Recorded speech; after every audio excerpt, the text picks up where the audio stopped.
If freedom failed.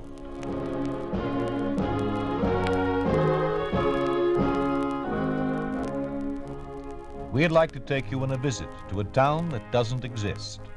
A town we call Springfield, USA. We'd like to show you how things would be in any American town if communism took over. This is the story of a Boy Scout. The story of what happens to youth organizations under a communist regime. The title of the story is The Pledge.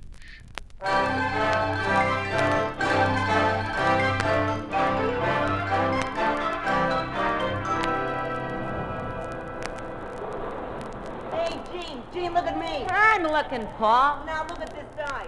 My Atom Bomb special. Yahoo! You see me? Do you call that a dive? Sure. Can you do it? Hands behind my back. Yeah? Well, let me see you. Nah, I'm gonna stay out for a while. Oh, come on in, Gene. The high school guys will be coming pretty soon. In a minute. Well, I'm going down the other end. Okay. Hiya, Gene. Oh, hi, Lester. Won another Boy Scout merit badge, didn't you? Uh-huh, for first aid. Hey, how'd you know? Saw it in the paper. Congratulations. Gee, thanks. I'm gonna start working on my civics badge next. You must be a pretty good scout. Well, I'm the leader of my patrol. You know something, Gene? What? We're looking for kids like you. What do you mean? Bunch of us at Springfield High are starting a new club. The Pioneers. Yeah? It's a club for fellows and girls. You want to go to the university someday, don't you? Well, sure I do. Okay. The Pioneers will help you get there if you're a loyal member. Yeah? And if you get to know some of the fellows higher up, get on the good side of them, you're a cinch to get into the university. Gosh, how can they do that? Oh, there are ways. Lots of kids are joining up. You don't want to be left out, do you? Heck no. Well, I'll talk to my dad and see what he says. You tell him about the other kids, and he'll let you join. Hey, Gene, come on in. On, just a second. That a friend of yours? Yeah, his name's Paul Gerard. Maybe he'll join the Pioneers with you. Yeah, maybe he will. I'll ask him. Swell. I'll leave an application in the locker room for you. See you at the meeting tonight at the hall. Yeah, okay, Lester. Hey, Gene. Keep your pants on. I'm coming.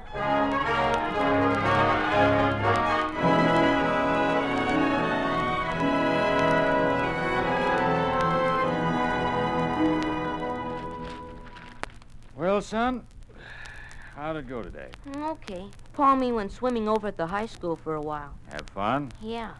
Oh, I saw Lester Parker over there. Parker? Uh-huh. He said he read all about me in the paper.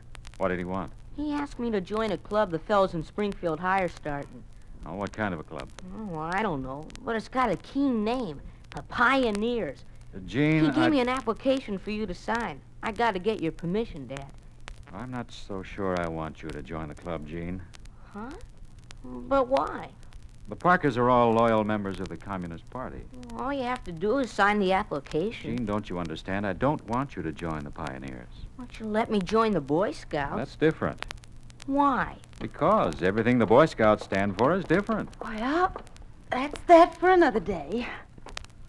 Oh, my. What serious faces. What's going on? Dad won't let me join the Pioneers. What's that? Something to do with your Boy Scouts? Well, why can't he join, Ben? Well, it doesn't have anything to do with the Boy Scouts, Marion. No? It's a new youth movement starting up in Springfield, a communist youth movement. Oh, you don't think the communists are trying to organize children or anything like that? Why not? They organized Ben. everything else, our industries, our agriculture. They've taken over the government. But to think they'd organize the children is ridiculous, dear. Well, can you tell me what harm a bunch of 12 and 13-year-olds could do? They'll think up some way for the kids to work for the party. Darling, I know how disturbed you've been since they took over. Everybody has. But as long as we can't fight it, why shouldn't we accept it? You joined the party. Yes, so you and Jean could go on living. And we are. Maybe not as well as we used to, and maybe we don't have as much freedom as we used to, but we have food and clothes, and you have a job. Yes, I still have a job. So, as long as you're already a member of the party, I can't see any harm in letting Jean join this whatever it is they call it. Pioneers, Oh, Mom. yeah. They go camping and hiking, and they even have dances. There's nothing wrong in that, is there? Well, it sounds all right, but... Oh, I don't know. You've seen how they do things, Marion. Why should this be different? Well, darling, there's one way to find out. Let Gene give it a try. Then if we decide it's not the right kind of organization for him to be in, why, he can drop out. Yeah. I have an idea he will anyhow, what with his scout activities and his school, but... Well, dear, it's up to you. You're the one to sign the application. Oh, please, Dad. Can't talk you out of it, can I? Well, I don't want to be the only one who isn't a pioneer. Okay, I'll sign it.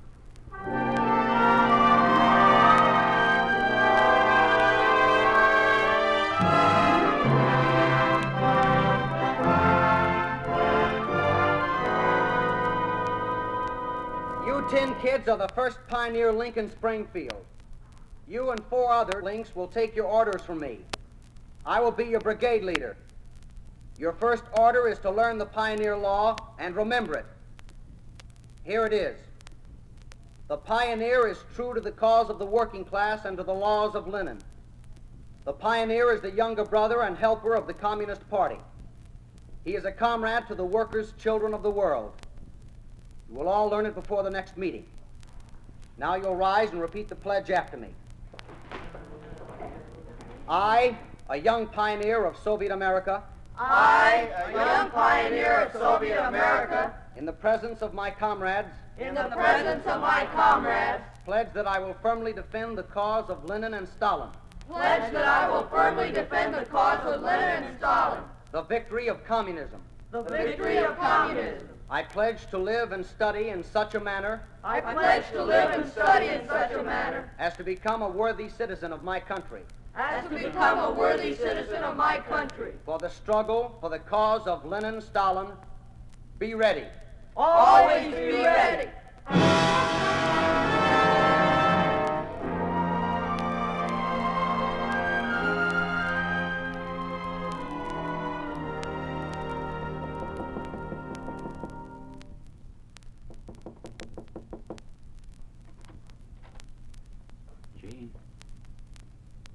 Gene, you asleep? Oh, no, Dad. Come on in. I was just laying here and looking at the stars. Sure are bright, aren't they? Yeah. See that one up there? The one that looks like it's blinking? That's the North Star. I know. In the old sailing days, the captains steered their ships by watching the North Star. They did? As long as they kept their eyes on it, they knew they'd never lose their way. Gee, where'd you learn that? Oh, we read it somewhere. Gene. I'll bet you know all about the stars. Gene, Mm-hmm. how was that meeting tonight? Oh, keen. Lester told us all about the pioneers and how we were going to be comrades with all the other kids. And we had to take a pledge that we'd become worthy citizens of our country. I see. Hey, you know something funny, Dad? Hmm? The motto of the pioneers is the same one the Knights used to have in the old days. Always be ready. Just like they told us in the Boy Scouts. Isn't that funny? Yes, it is. You don't sound like you think it's funny. Guess I was thinking about something else. What, Dad? Do you remember right after you joined the Boy Scouts, you learned the oath of the Athenian young man? Uh-huh. Do you still know it? Sure. I think so. Say it for me. Now? What for? I just want to hear you say it. Okay. We will never bring disgrace on this, our city, by any act of dishonesty or cowardice. We will fight for the ideals and sacred things of the city, both alone and with many. We will revere and obey the city's laws, and will do our best to incite a like reverence and respect in those above us who are prone to annul them or set them at naught. We will strive increasingly to quicken the public sense of civic duty. Thus, in all these ways, we will transmit this city, not only not less, but greater, better, and more beautiful than it was transmitted to us. How's that? That's fine, son. Why did you want to hear me say it? I want to be sure you still remember it. And I don't want you ever to forget it. All right, Dad. You promise? Scout's honor. Now you better go to sleep. Good night, son. Oh, Dad, you shouldn't kiss me. Why not? You're my son, aren't you? Good night, Gene. Good night, Dad.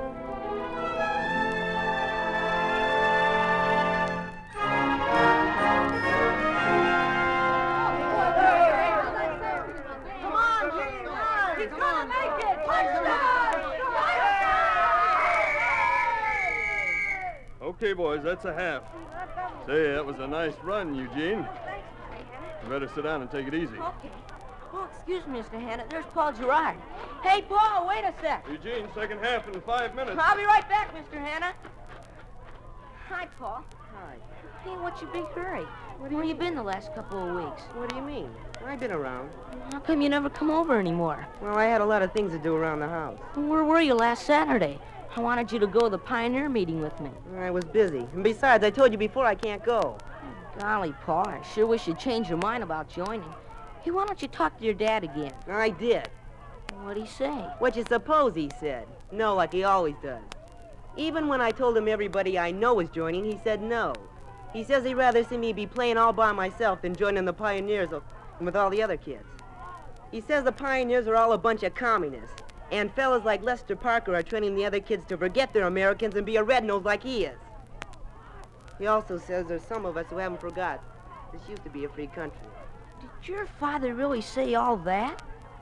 Yeah. Gee. Oh, gee, Paul, don't get sore. Well, I will if I wanna. Here comes that Lester Parker. Why don't you go play with him? Hey, wait a minute. Don't go away, man. Hey, Paul. Oh, heck. Why do you have to get so sore? Just because his father won't let him join. Hiya, Gene. Oh, hi, Lester. What's the matter? Oh, nothing. Paul's mad at me, that's all. I saw him talking to you. What's he mad about? Oh, just because his father won't let him be a pioneer. He gets sore. Doesn't have to get sore at me, does he? I didn't do nothing. Why won't his father let him join? Well, I don't know. He says the pioneers are a bunch of red noses or something. And they forgot this used to be a free country. Oh? Where does his father work? He's foreman of the Springfield Dye and Tool Works. He's our scoutmaster, too. He is, huh? Yeah. What you want to know for? Oh, nothing special. Just wondered.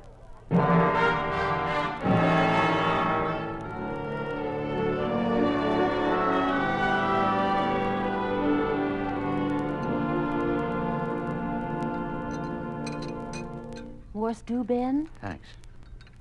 Oh, what'd you do at school today, Jean? We played football. Did Paul Gerard play with you?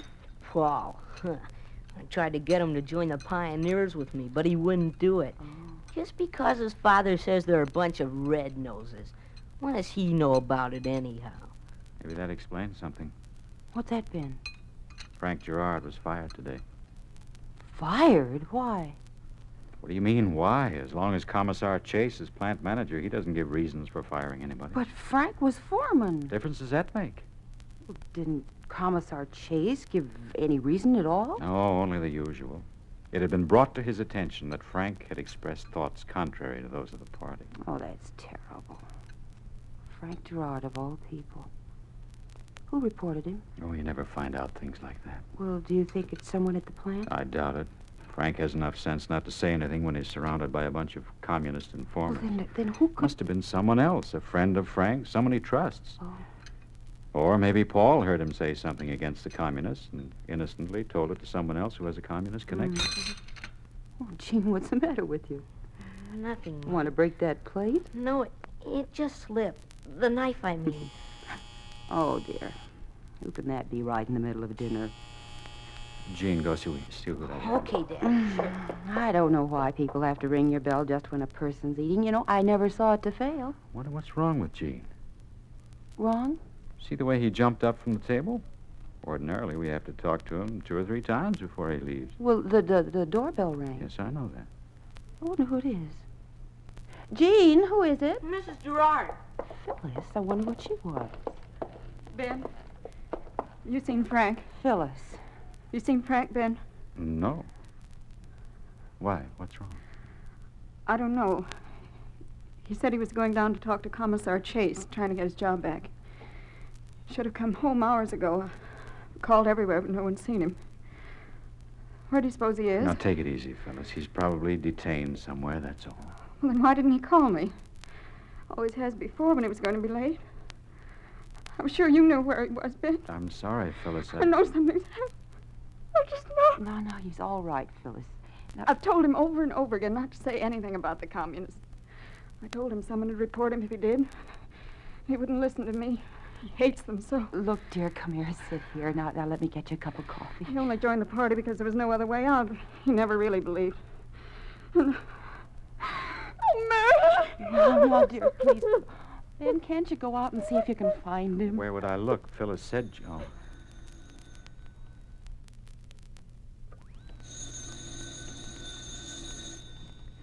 Jean, answer the phone.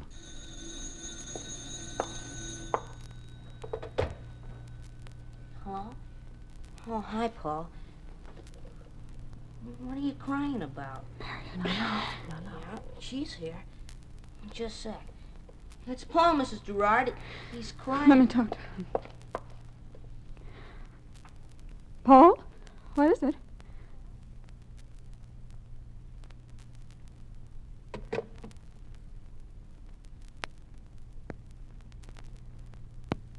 Frank's dead. Oh, no. They found him in his office. Gun in his hand. Frank's dead. Marion, you better go with her. Yes, dear. Come on, Phyllis. I'll take you home. Frank's dead, Marion. Yes, dear. Frank's dead, Marion. He's dead. Now, don't think about it, dear. Don't even talk about it.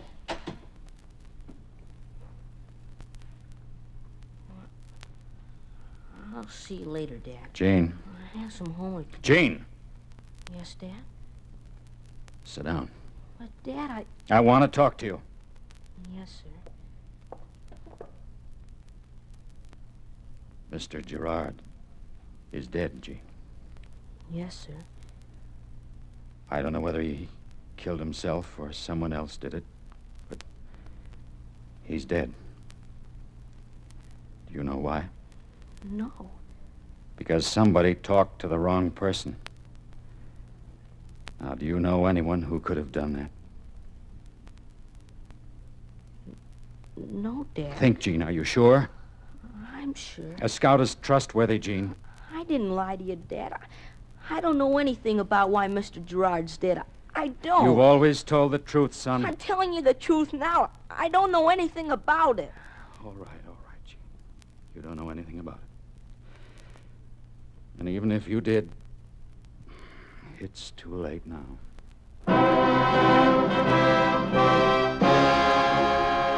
You are listening to The Pledge, a story of the way things could be if communism took over. A picture of what life would be like under a communist regime in an ordinary American town. A town we call Springfield, USA.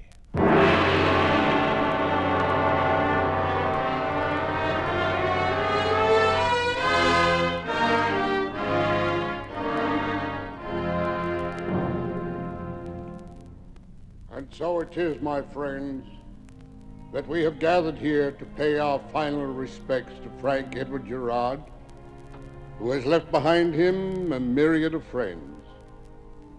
Frank Gerard was a man of unblemished character. He was a good provider.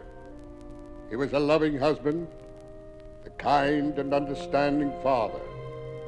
He never faltered in his duty to his family, his friends, himself.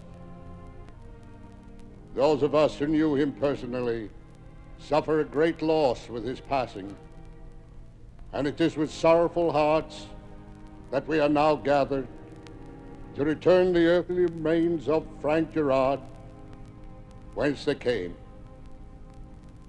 Let us pray.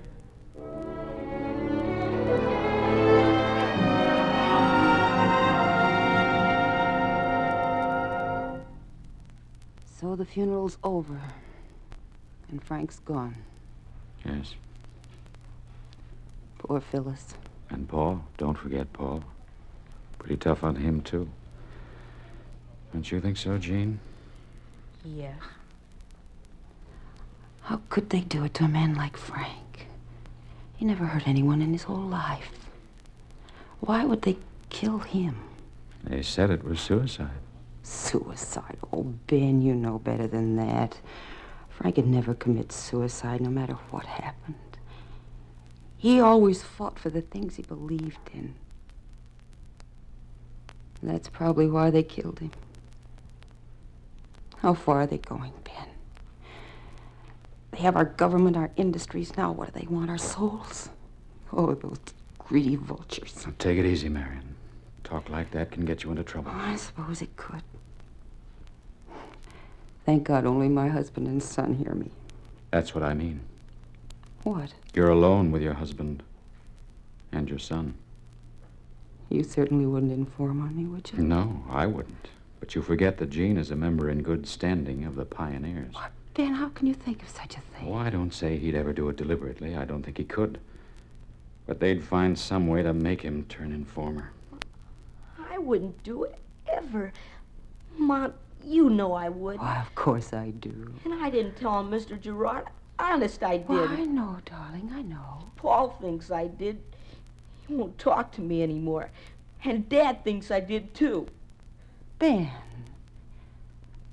could you accuse your own son of such a terrible thing? I'm not accusing him of anything, Marion.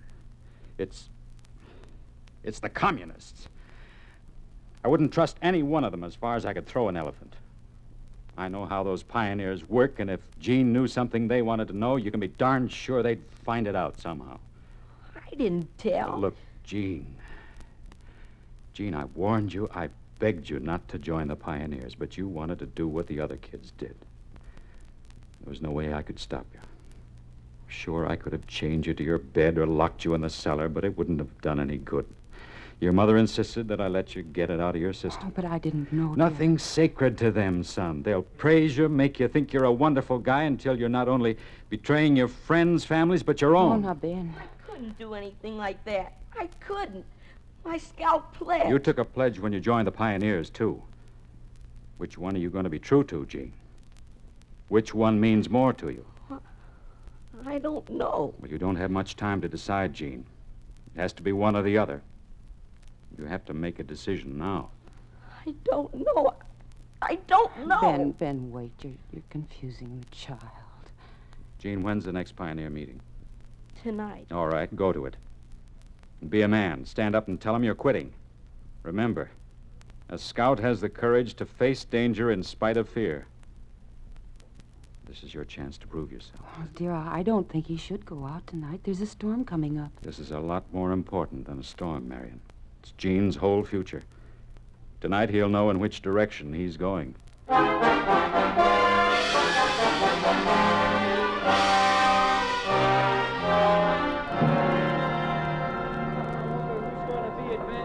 the last commendation from the Central Committee goes to Pioneer Elsa Hudson, who is responsible for exposing anti-Soviet American action in her father's mill.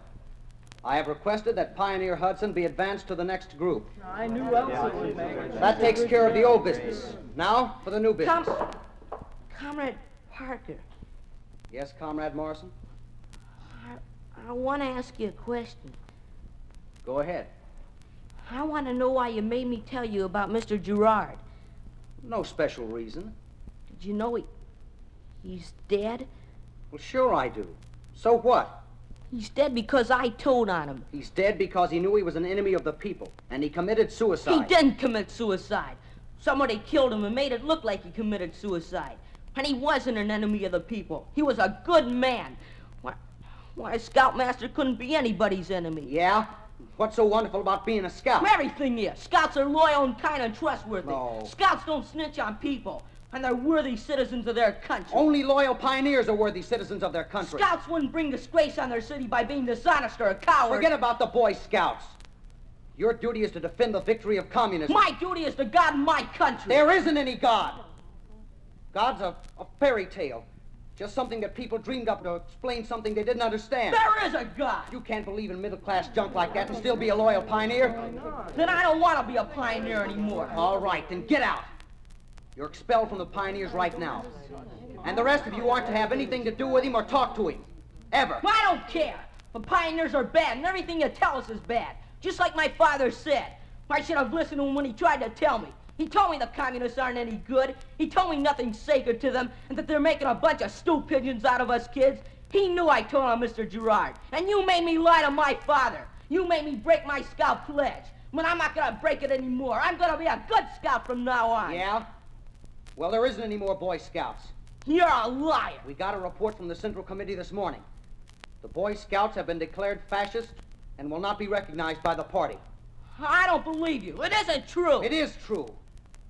So now you aren't either a pioneer or a Boy Scout. You're nothing. I'm going home. I'm gonna tell my father what you said. Go ahead. Go home and tell him he'll be reported as an enemy of the people. No, I want to go home. I want to go home. Everything you told me is a lie. I know it is. I won't listen to you anymore. The Scouts haven't been outlawed. I know they haven't. They'll never be outlawed. You made me tell my father. He said you would, but I didn't want to. I didn't. Now they'll kill him too. I want my father. Gene, wait! I want my father. Gene! Gene, it's Dad. What's wrong? Oh, Dad. They threw me out of the club. That's all right, son. Lester said there wasn't any more Boy Scouts. He said there wasn't any God. Come on, son. We're going home. And he made me tell on you, Dad. I didn't want to, but he made me do it. And now they'll kill you, just like they did Mr. Gerard. No, son, I don't think they'll kill me. But what'll they do, Dad? What'll they do? I'm not worried about what they'll do to me, but what's going to become of you? That's right. What's gonna become of me?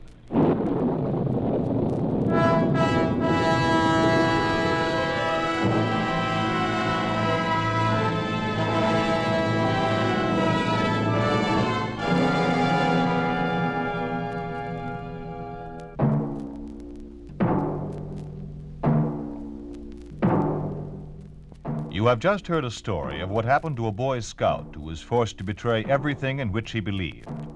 You have just heard what happens to any youth organization when communism takes over. You think this could not happen? It did happen in Russia. It did happen to the writer Nina Alexeyeva when the pioneer movement was established and the Russian children were taught to believe that religion is the enemy of the people. It did happen in Hungary when Lieutenant General Sviridov, communist commander, purged several youth groups and ordered the suppression of the Boy Scouts.